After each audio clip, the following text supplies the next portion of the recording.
हे गद्दार लोक जमवतात, त्यांना चहाला बोलवतात, जेवायला बोलवतात आणि मग आश्वासनं देतात.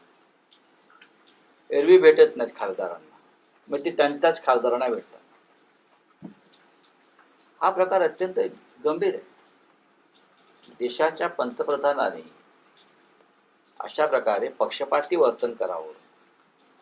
आम्हाला काय नाही बोलवत, 25 वर्ष खासदार आहेत, आमच्या इतर खासदारांना का बोलवत नाही? राहुल गांधी विरोधी पक्षनेते आहेत. एक परंपरा आहे, प्रधानमंत्री आणि विरोधी पक्षनेते यांच्यात चहापान होतं.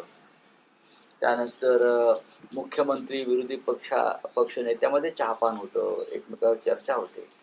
काँग्रेसचे प्रमुख नेत्यांना का बोलवत नाहीत? किंवा इतर पक्ष आहेत, अखिलेश यादव आहेत,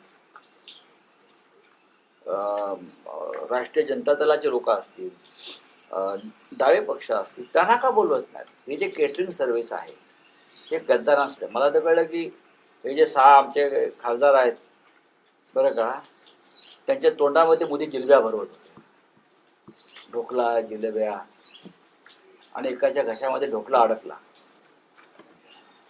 बरं का, मग मोदींनी त्याच्या छातीवर हात वगैरे सोडला असं सांगतात लोक.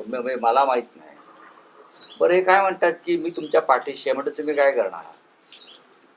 प्रकरण न्यायालयात सुरू आहे.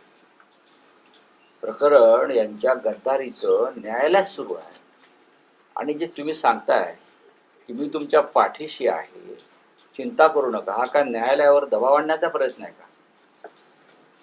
हा सध्या जी सुनावणी सुरू आहे सर्वोच्च न्यायालयात, तर हा न्यायालयावरती दबाव आणण्याचा प्रयत्न आहे नरेंद्र मोदींचा.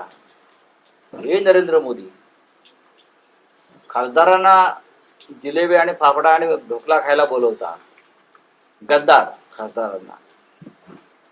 पण गेले 15 दिवसापेक्षा जास्त काळ ते संसदेमध्ये येऊ शकले नाही.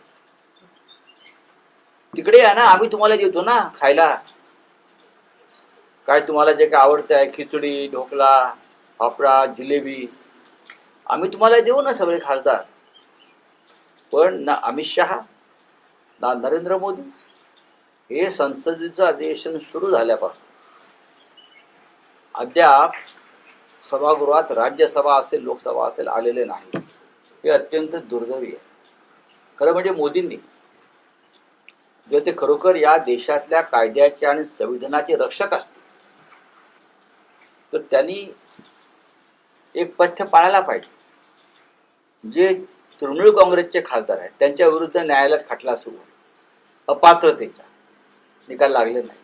जे 6 खासदार तुम्हाला भेटले गद्दार आमच्या शिवसेनेचे, त्यांच्या विरुद्ध सर्वोच्च न्यायालयामध्ये खटला दाखल केला, निकाल लागायचा आहे, तरी तुम्ही त्यांना भेटता, याचा अर्थ तुम्ही पक्षांतराला उघड समर्थन देत आहे, गद्दारीला समर्थन देत आहे.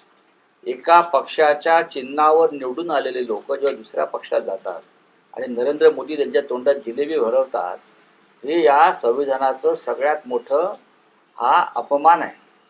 मोदींनी त्यांना भेटणं हा गुन्हा आहे, किंवा गृहमंत्र्याने भेटणं हा गुन्हा आहे. अहो, त्यांच्याविरुद्ध खटला सुरू आहे अपात्रतेचा. तुम्ही न्यायालयावर दबाव आणताय. तुम्ही एका पद्धतीनं असं सांगताय की मी तुमच्या पाठीशी आहे, म्हणजे सर्वोच्च न्यायालय माझ्या खिशात आहे असं ते सांगतात.